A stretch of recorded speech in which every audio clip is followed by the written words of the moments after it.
Is the assailant still nearby? No, I don't. I just saw him run out. When Pratt stepped out to smoke a cigarette, the gunman moved in and started shooting. He then ran back into the house, and the shooter followed and knew right where to find him. That's when he shot Fields too, but spared the boy running right past him. Investigators say this was a planned, targeted attack. December 18th, 2021, Southeast Atlanta, 222 Tuskegee Street, apartment 401. Christmas lights are still glowing in the windows. Inside, two children sleep peacefully while their parents, Stanley Pratt and Centuria Fields, rest in their bedroom. The morning is quiet, calm, normal, but outside, someone is watching. A figure dressed entirely in black stands near the apartment entrance. This person has been there for nearly 2 hours, waiting in the freezing morning air, waiting for one specific moment, waiting for one specific person. At around 7 a.m., Stanley Pratt, 46 years old, steps outside for his usual morning cigarette. It's routine, something he does every day. But this morning, that routine will cost him everything. The moment Stanley appears, the gunman moves. One shot to the face. Stanley stumbles backward, blood pouring from his wounds, desperately trying to get back inside to safety. But the shooter doesn't run. He doesn't flee. Instead, he follows Stanley into the apartment. Inside, 41-year-old Centuria Fields is in the bedroom. The gunman moves through the apartment like he's been there before. No confusion, no hesitation. He knows exactly where he's going. Multiple shots are fired in the bedroom.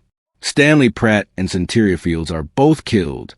And throughout all of this, their two children, an 11-year-old boy and his 6-year-old sibling, are inside the home. The 11-year-old wakes up to the sound of gunfire. He runs to his parents' bedroom and finds them both on the floor.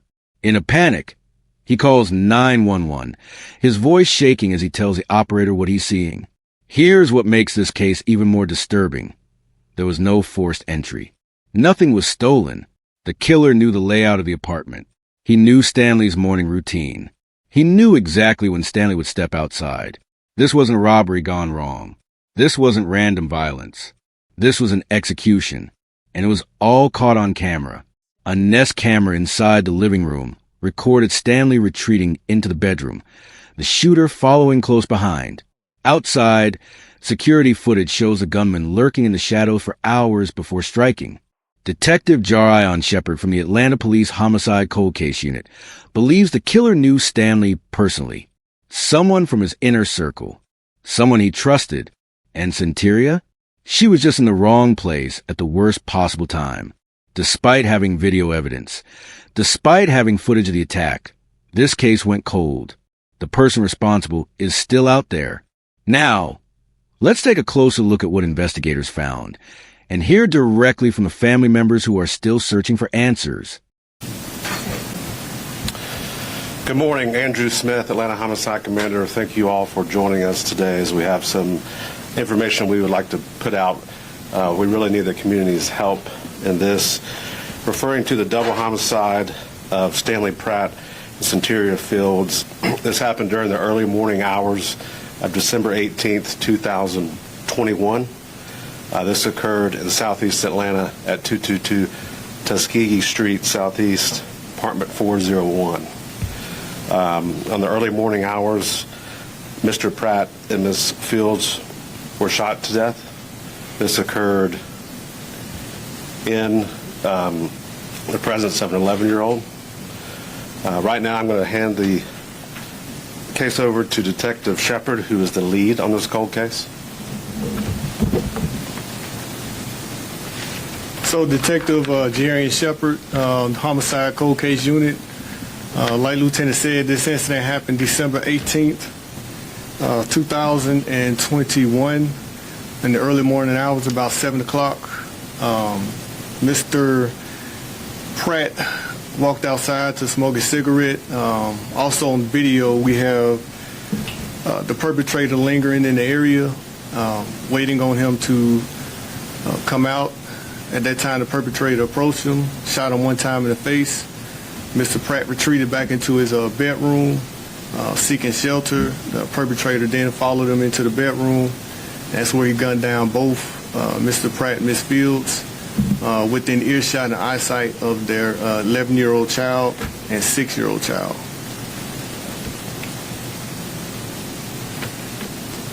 So it is my belief that the perpetrator in this incident definitely had intimate knowledge of the layout of this apartment.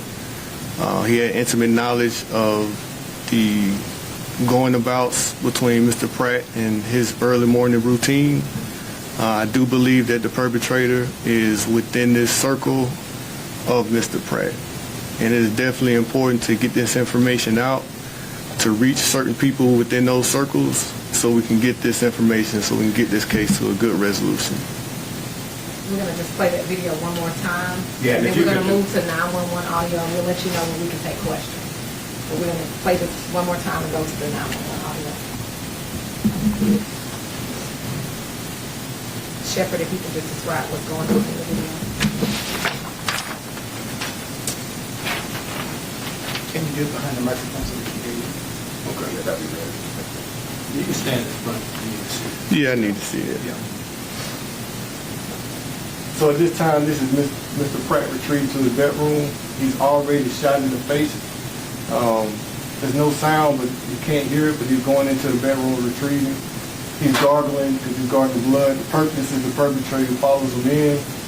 He shoots him several times, including Ms. Fields, and that's the 11-year-old son that was on the couch, actually ran out right beside the offender. And he goes back in, he finds his parents shot to death. And there was a 6-year-old child that was also in the bedroom in the back. Where the couple was shot? Correct. Not in this bedroom, but in a Another different bedroom. Correct. Next, we're going to have the 911 audio.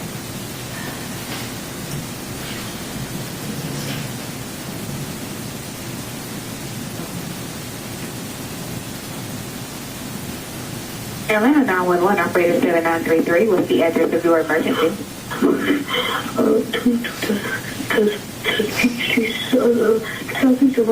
My parents' house been shot. Okay, take a deep breath and tell me what the address is because I can't understand you. 222 Tuskegee Street, Southeast Atlanta. Okay, 222 Tuskegee Street, Southeast Atlanta? Mm-hmm. Is this an apartment complex? Yes, ma'am. What's the apartment number? The building 400 door. Calm down, take a breath. You said building 400? 401. You're building 400, apartment 401? Mm-hmm. And you said your parents have been shot? Yes. Okay, stay on the line for me. I'm going to transfer to the ambulance, okay? Don't hang up. Please.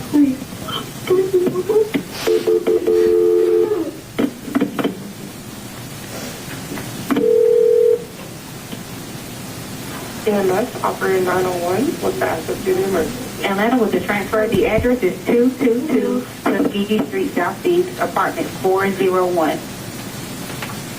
Okay, hello, caller. Hello. Repeat the address for my time for verification. Huh? Repeat the address for my time for verification. 222 Tuskegee Street, Southeast Atlanta. There you go. I'll get the Columbia People's Town Apartment. Huh? Is this going to be at the Columbia People's Town Apartment? Yes, ma'am. What's your apartment number? Apartment 400. You said 4400, is that correct? No, I said apartment 401. Okay, what's your phone number in case we get disconnected?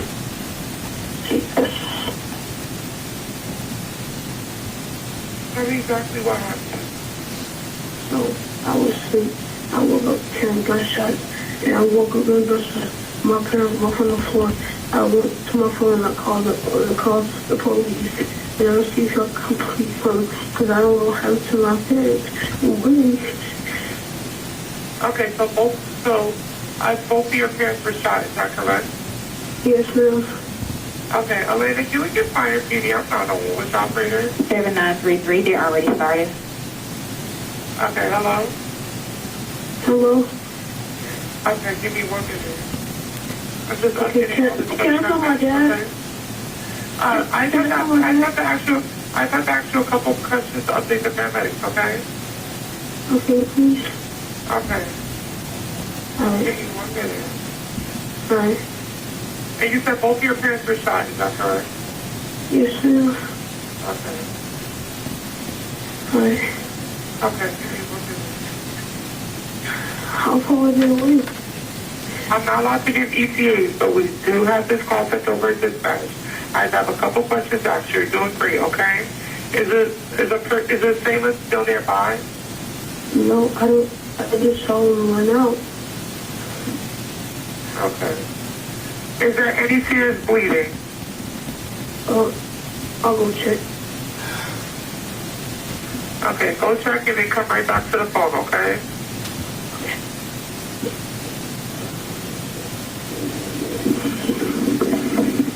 Yes, yes, Okay.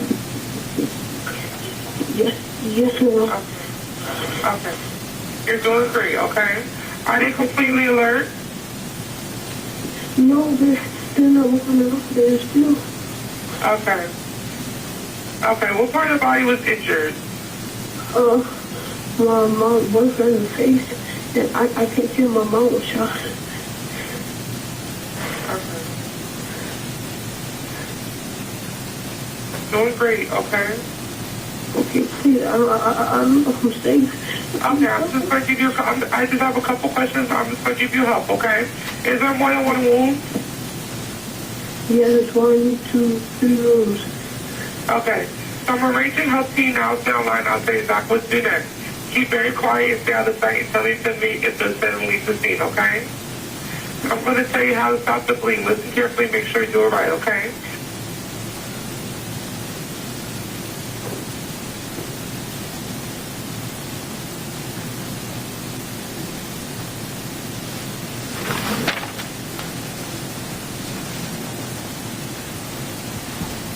Everyone, this is Sean Pratt. He is the cousin of Stanley Pratt.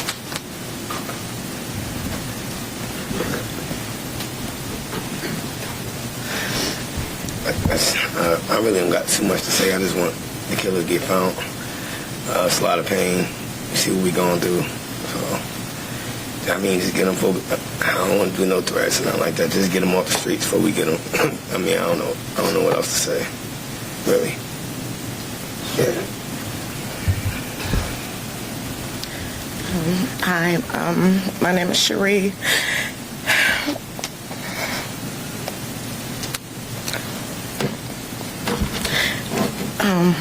I'm the mother of Stanley's 3 oldest children,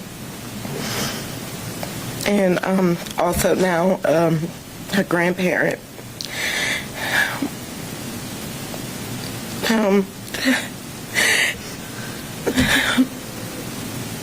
This person took someone means a lot to our family. Not only did they take Stanley, but they took CC. All while 2 children was in the home. A week before Christmas, the Christmas decorations is up in the house. Her son is on the couch.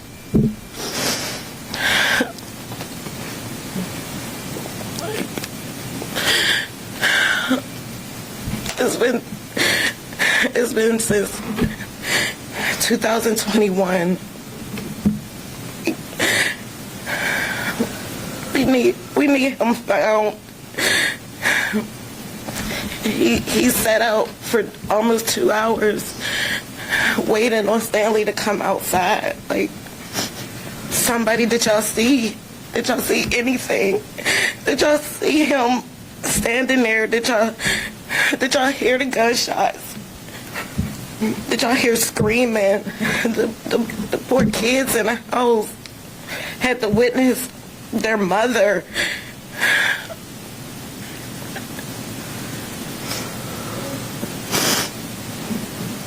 I just don't know what else to say. Like, y'all, somebody please help us.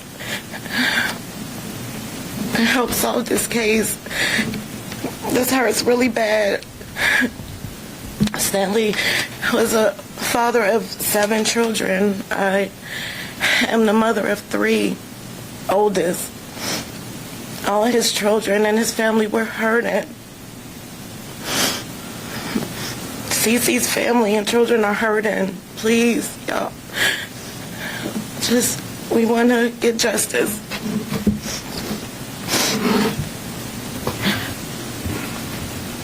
We'll take questions from, you want to go ahead and speak? I'm Stanley's daughter.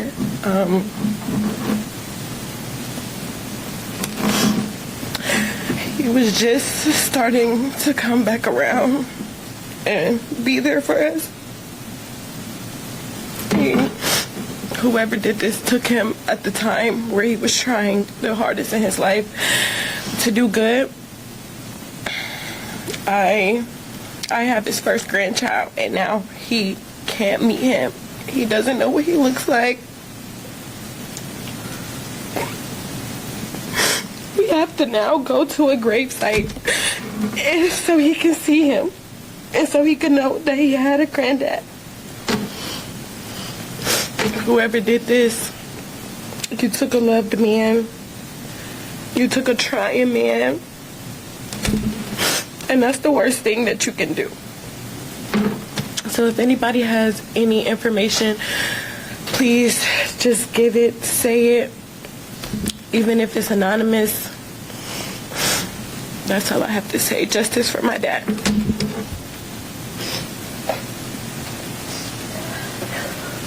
And now we'll have questions from Detective Shepard. So no motive, I guess, at this point, huh? No, I haven't established a motive. However, like I said, I do believe that the perpetrator had intimate knowledge of both victims, the layout of the apartment, and I do believe it was targeted. Like Ms. Pratt said, that he was laid in wait about 2 hours before the actual incident. He was dressed all in black. He was there for a specific mission, and that was his target. I mean, we can only thank God that the children didn't get in the way, because I believe he would have probably took them out also, just off the sheer nature and the way he wanted to zero in on Mr. Pratt. What was that camera that captured him? It's like a Nest camera that was just put in the living room. So, and I believe Ms. Fields was not the intended target, but she was in the way when it happened. So she was more like just collateral. And to be clear, the 11-year-old son made that 911 call? Correct. Any other questions?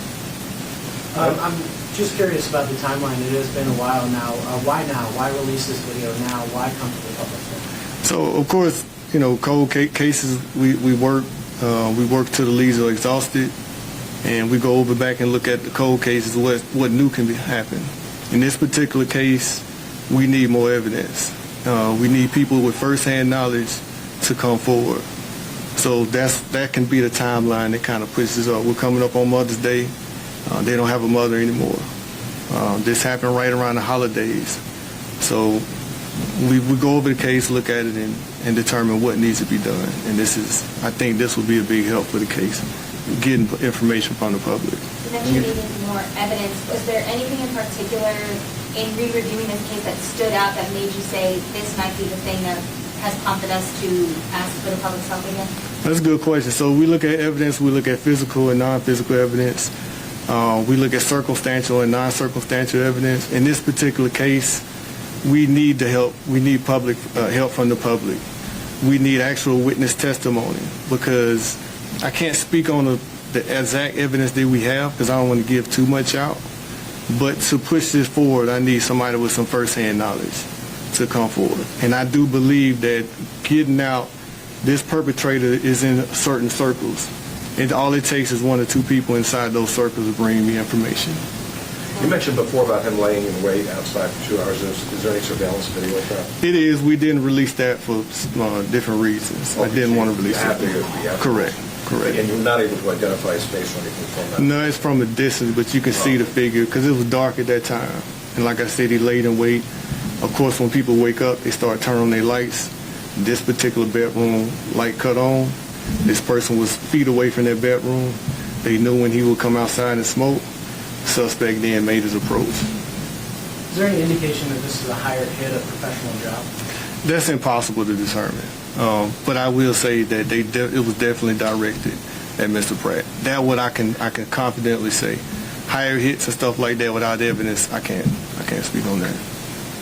All right, that'll do it for everyone. If you have any other questions, you can send those via email to the Public Affairs Unit. I will give you his daughter's name. It is Sage, S-A-G-E, Pratt, P-R-A-T-T.